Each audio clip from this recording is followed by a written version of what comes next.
somewhere in the future, a space marine is holding a plasma rifle.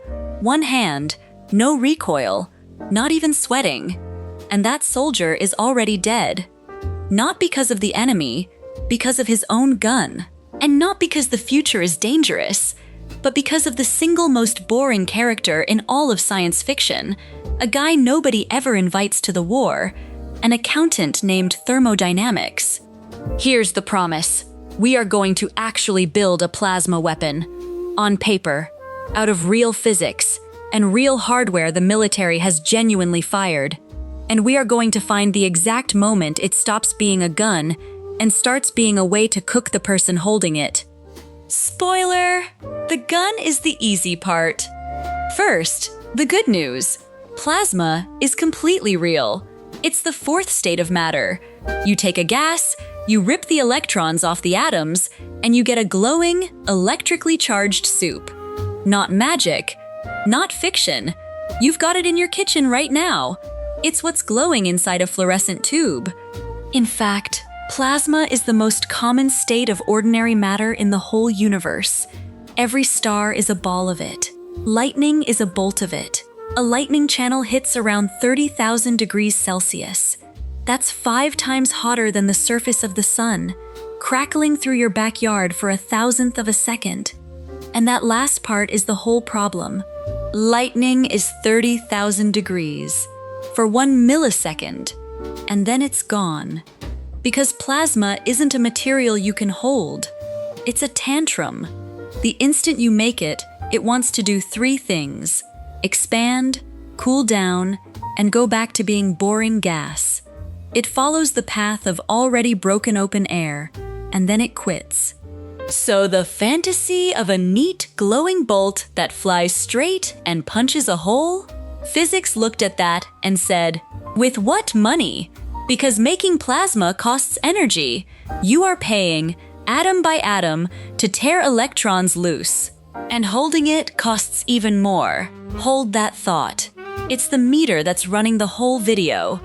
Let's actually price a shot. And we don't have to guess, because the military already built one. 1993, the United States Air Force. A project with one of the greatest forced acronyms in history, MARAUDER, which officially stands for Magnetically Accelerated Ring to Achieve Ultra-High Directed Energy and Radiation. Someone got a promotion for that. And it worked. MARAUDER fired real, honest-to-God rings of plasma, little glowing donuts, and accelerated them at up to 100 billion times the force of gravity. One shot carried about 9.5 megajoules. That's the punch of roughly 5 pounds of TNT, thrown as a ring of light. So, plasma cannon. Confirmed. Real. 1993. We're done, right? Look at the catch. The thing it threw weighed 0.5 milligram, less than a grain of rice, and the machine that threw it was the size of a building. Rooms of capacitors, banks of pulsed power, cables as thick as your leg, all to fling one glowing crumb. The energy came out fine. That was never the issue. The issue is everything that has to stand around the energy. The gun works. The gun has always worked. It's the building attached to the gun that ruins your day. Here's the rule that runs everything, and it's brutally simple. Directed energy weapons, lasers, plasma, all of it, are staggeringly inefficient. Even a good modern combat laser turns well under half of the power you feed it into an actual beam. The rest? It becomes heat. Right there, inside your device, in your hands. So write it on the wall. Every watt of pew is more than a watt of ouch, and the ouch doesn't leave. It stays with you. Now, where does a star put its waste heat? Easy. Into the infinite, freezing void. For free. Forever. A star has the entire universe as its garbage can. Where does a rifle put its waste heat? Into the rifle. Into the grip. Into your palms. You want proof this is the real bottleneck, and not just me being dramatic? Meet HELIOS! It's an actual laser weapon the US Navy has right now, bolted to a destroyer called the Preble, and in 2024, it was knocking drones out of the sky in live tests. Real weapon. It works. It's 60 kilowatts. For scale, your hairdryer is about 2 kilowatts, so it's maybe 30 hairdryers of beam. And to run 30 hairdryers worth of laser, they needed a 9,000-ton warship. Why? Because the ship isn't there to aim the laser. The ship is there to feed it power and haul away its heat. The laser is the cheap part. The refrigerator is the weapon. It lives on a warship instead of a soldier's shoulder for exactly one reason. And it isn't ambition. It's the cooling bill. And it gets worse. Because there's a second bill, and it's for containment. Plasma at weapon temperatures will vaporize anything solid you try to hold it in. Any wall, any barrel, any material, gone. Instantly. So how do you build a box for something that eats every box? You don't use a material. You use magnetism. A magnetic bottle. And we know exactly what that costs. Because we build them to chase fusion. In 2024, a Korean reactor called K-Star held plasma at 100 million degrees Celsius, about 7 times hotter than the core of the sun, and the world record for keeping it stable is well under 2 minutes. To do that takes a machine the size of a building, wrapped in superconducting magnets, chilled to near absolute zero. So let's assemble your handheld plasma rifle's actual parts list.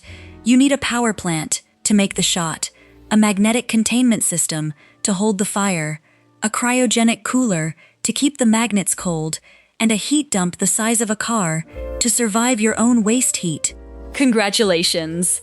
Your pistol is a power station wearing a trench coat. The part that goes pew is a rounding error, bolted to the front of a refrigerated building. So here's the honest answer, and it's more interesting than it's impossible. You absolutely can build a devastating plasma weapon.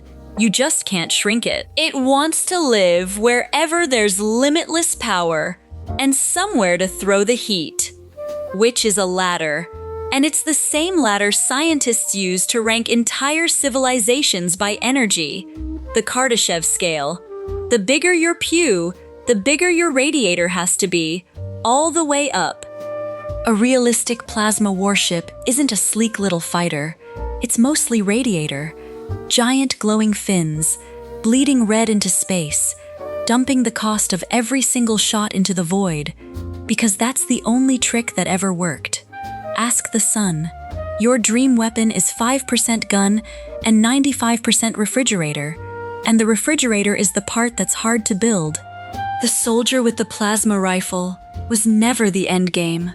The fleet, the base, the station, the star-powered civilization, that's where a real plasma weapon can finally afford itself. Not because they're braver, because they finally have somewhere to put the heat. And here's the part that should sit with you. The reason you will never hold a plasma rifle isn't that we're too primitive, or that we haven't invented the right alloy yet. It's that a plasma weapon is a small star, and a star only works, only survives its own heat, because it has the entire universe to throw its garbage into. Hold one in your hand, and you've got the fire, and nowhere to put the heat. The thing standing between you and the coolest gun in fiction is the exact same thing that switches off every star, one by one, and finally ends the universe. Entropy. Waste heat. The bill that always comes due. You cannot cheat the heat. Every civilization that ever wanted a bigger weapon has met the same gray accountant, and the accountant is undefeated. So the scariest thing in the galaxy was never the plasma cannon. It's the electric bill and the heat death that files it. So the next time a movie hands a space marine a plasma rifle, no backpack, no radiator, no coolant wine, hands perfectly comfortable, you'll know the truly unrealistic part. It isn't the alien. It isn't the faster than light. It's that his hands aren't on fire. The gun is a lie. The heat is the truth. If you want the follow-up, I've got one on why the deadliest weapon any alien could point at us isn't a beam you can see at all, it's a rock. And it's why the galaxy stays so quiet.